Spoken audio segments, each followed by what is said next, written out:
Salve. 23 gereja timur berada di dalam persekutuan dengan gereja Katolik dan mengakui kepemimpinan Paus di Roma, adalah bukti yang tak terbantahkan bahwa gereja Katolik yang berpusat di Roma adalah gereja mula-mula yang didirikan oleh Yesus. Mengapa demikian?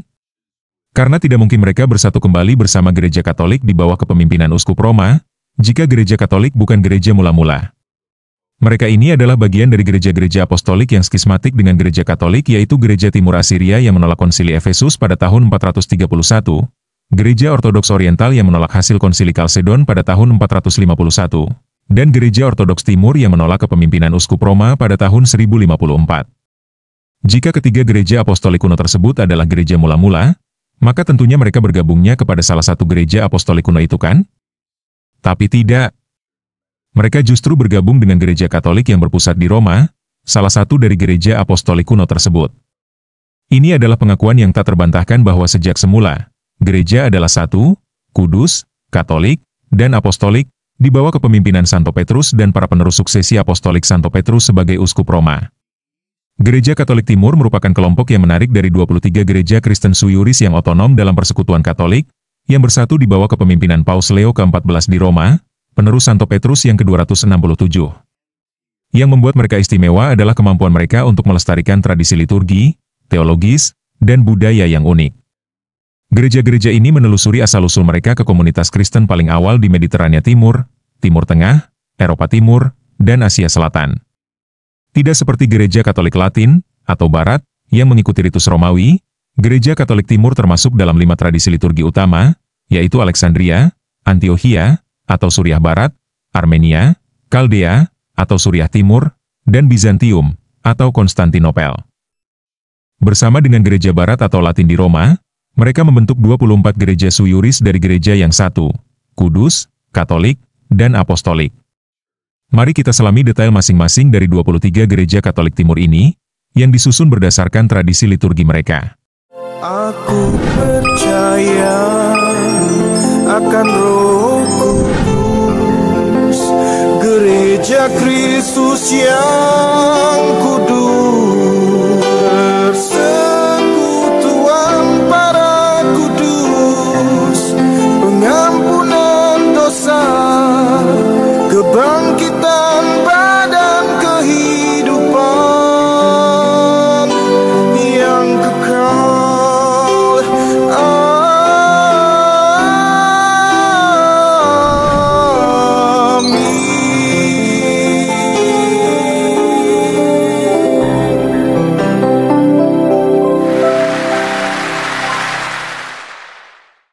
Pertama, Gereja Katolik Timur bertradisi Alexandria. Tradisi Alexandria berasal dari Patriarkat Alexandria kuno di Mesir. Ini adalah salah satu tradisi liturgi Kristen tertua, yang dibentuk secara mendalam oleh budaya Koptik dan Ethiopia. Yang termasuk ke dalam Gereja Katolik Timur bertradisi Alexandria adalah 1. Gereja Katolik Koptik. Berbasis di Mesir, Gereja Katolik Koptik adalah mitra Katolik Timur dari Gereja Ortodoks Koptik yang lebih besar, dengan sekitar 174.000 anggota. Gereja ini muncul pada abad ke-18 ketika sekelompok umat Kristen Koptik berusaha bersatu kembali dengan Roma. Mereka merayakan ritus Koptik dalam bahasa Koptik, turunan dari bahasa Mesir kuno, di samping bahasa Arab. Sejarah gereja ini adalah tentang ketahanan melalui penganiayaan, memainkan peran kunci dalam melestarikan warisan Kristen kuno Mesir. Patriarkat Katolik Koptik Alexandria memimpin komunitas kecil namun bersemangat dengan keuskupan yang sebagian besar berada di Mesir. 2. Gereja Katolik Ethiopia. Gereja Katolik Ethiopia, yang aktif di Ethiopia dan Eritrea, memiliki sekitar 70.000 umat beriman. Gereja ini mengikuti ritus GS, liturgi kuno yang dilakukan dalam bahasa GS, bahasa Semit yang masih digunakan dalam suasana sakral. Akarnya berawal dari karya misionaris Jesuit Portugis pada abad ke-16, dan secara resmi bergabung dengan Roma pada abad ke-19.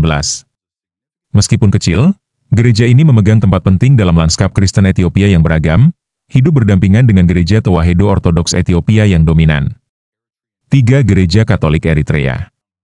Dengan sekitar 167.000 anggota, Gereja Katolik Eritrea menjadi entitas yang berbeda pada tahun 2015, memisahkan diri dari Gereja Katolik Ethiopia untuk mencerminkan kemerdekaan Eritrea. Seperti saudaranya di Ethiopia, gereja ini menggunakan ritus GS. Gereja muda ini telah berkembang pesat meskipun kondisi politik dan sosial yang sulit di Eritrea, tetap setia pada akar liturgi kunonya. Kedua, Gereja Katolik Timur bertradisi Antiokhia, atau Suriah Barat. Tradisi Antiokhia, yang juga dikenal sebagai Suryani Barat, berasal dari Patriarkat Antiokhia kuno. Tradisi ini didefinisikan berdasarkan penggunaan bahasa Suryani, dialek bahasa Aram, bahasa yang digunakan Yesus. Gereja-gereja ini terdiri dari 1. Gereja Maronit. Berkantor pusat di Lebanon, Gereja Maronit adalah salah satu gereja Katolik Timur terbesar, dengan sekitar 3,5 juta anggota di seluruh dunia. Uniknya, gereja ini tidak pernah memutuskan hubungan dengan Roma, dan menelusuri asal-usulnya ke Santo Maron, seorang pertapa pada abad keempat. Ritus Maronit, yang dirayakan dalam bahasa Suryani dan Arab, memadukan spiritualitas monastik dengan budaya Timur Tengah. Dengan diaspora yang besar, terutama di Amerika, kaum Maronit telah membentuk sejarah dan politik Lebanon secara mendalam. 2. Gereja Katolik Suryani. Gereja Katolik Suryani, dengan sekitar 200.000 anggota, berpusat di Suriah dan Irak, meskipun banyak yang telah tersebar karena konflik dan migrasi. Mengikuti ritus Syria Barat, gereja ini terbentuk pada abad ke-17 ketika sebagian gereja Ortodoks Syria bersatu kembali dengan Roma. Meskipun ukurannya kecil, gereja ini melestarikan warisan yang kaya akan himne dan teologi Syria, bahkan saat menghadapi tantangan untuk bertahan hidup di wilayah yang tidak stabil. 3. Gereja Katolik Siromalankara. Terletak di India, Gereja Katolik Siromalankara memiliki sekitar 450.000 anggota. Gereja ini mengikuti ritus Syria Barat dan dimulai pada tahun 1930 ketika sekelompok penganut Kristen Ortodoks Malankara bergabung dengan Roma. Gereja ini menunjukkan kemampuan adaptasi Kristen Timur di Asia Selatan, memadukan tradisi Syria dengan budaya India. Gereja ini khususnya aktif di Kerala, berkontribusi pada pendidikan dan layanan sosial. 3. Gereja Katolik Timur bertradisi Armenia.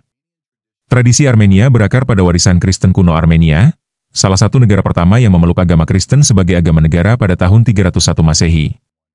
Gereja Katolik Armenia. Gereja Katolik Armenia, dengan sekitar 750.000 anggota, tersebar di Armenia, Timur Tengah, dan diaspora global. Gereja ini mengikuti ritus Armenia, yang dirayakan dalam bahasa Armenia klasik, atau Grabar.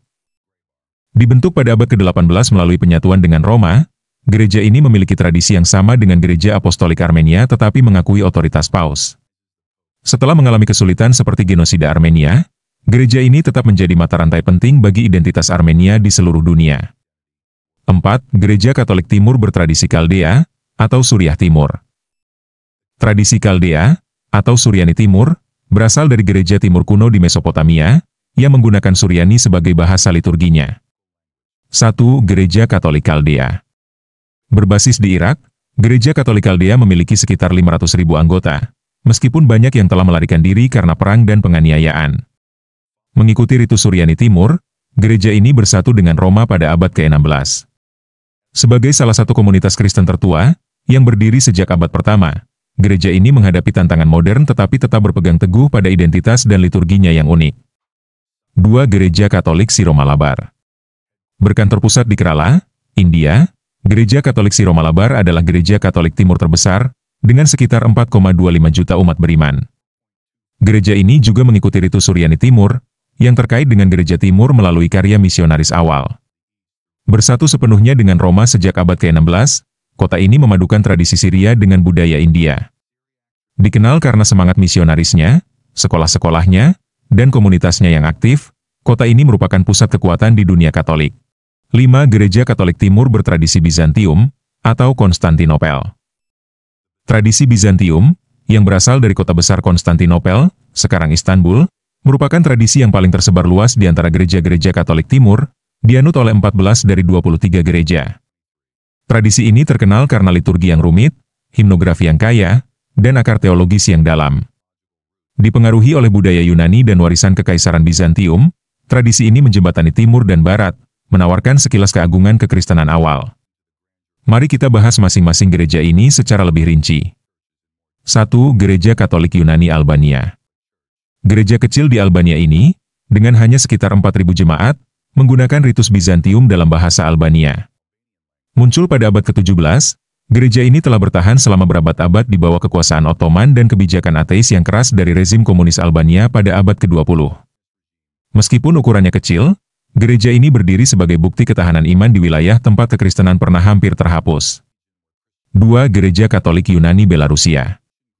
Gereja Katolik Yunani Belarusia, dengan jumlah anggota kurang dari 10.000 orang, melayani masyarakat di Belarus dan diasporanya. Gereja ini mengikuti ritus Bizantium dan lahir kembali pada abad ke-20 setelah periode penindasan yang panjang di bawah kekuasaan Tsar Rusia dan kemudian Uni Soviet. Gereja ini membawa warisan Persatuan Brest pada tahun 1596, ketika banyak umat Kristen Timur di wilayah tersebut bersatu dengan Roma. Meskipun tetap menjadi suara minoritas di tanah yang sebagian besar Ortodoks. 3. Gereja Katolik Yunani Bulgaria. Dengan sekitar 10.000 anggota, Gereja Katolik Timur di Bulgaria ini merayakan ritus Bizantium dalam bahasa Bulgaria. Gereja ini didirikan pada abad ke-19 ketika sekelompok umat Kristen Ortodoks Bulgaria yang mencari hubungan yang lebih dekat dengan Barat memasuki persekutuan dengan Roma. Meskipun kecil, gereja ini mencerminkan sejarah agama Bulgaria yang kompleks, terjebak di antara Ortodoksi Timur dan Katolikisme Barat, dan terus mempertahankan identitasnya yang khas. 4. Gereja Katolik Yunani Kroasia dan Serbia. Melayani sekitar 50.000 umat Katolik ritus Bizantium di Kroasia dan Serbia, gereja ini menggunakan bahasa Slavia dan bahasa daerah dalam liturginya.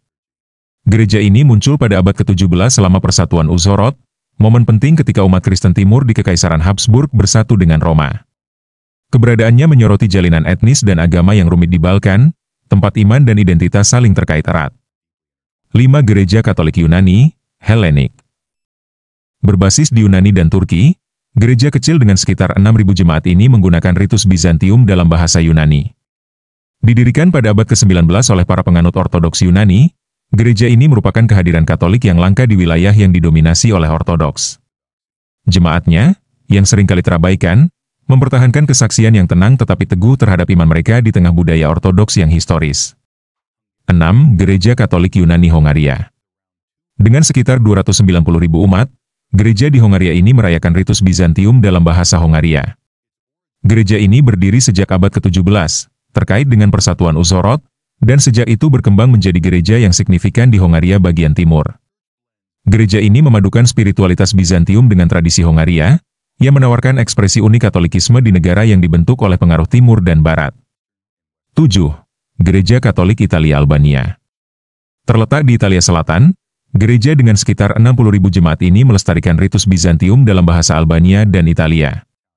Gereja ini menelusuri akarnya hingga pengungsi Albania yang melarikan diri dari penaklukan Ottoman di Balkan pada abad ke-15. Komunitas ini, yang dikenal sebagai Arbreshe, telah menjaga bahasa, liturgi, dan adat istiadat mereka selama lebih dari 500 tahun, menjadikannya jembatan hidup antara timur dan barat di jantung Italia. 8. Gereja Katolik Yunani Makedonia. Dengan sekitar 11.000 anggota di Makedonia Utara, gereja ini menggunakan ritus Bizantium dalam bahasa Makedonia.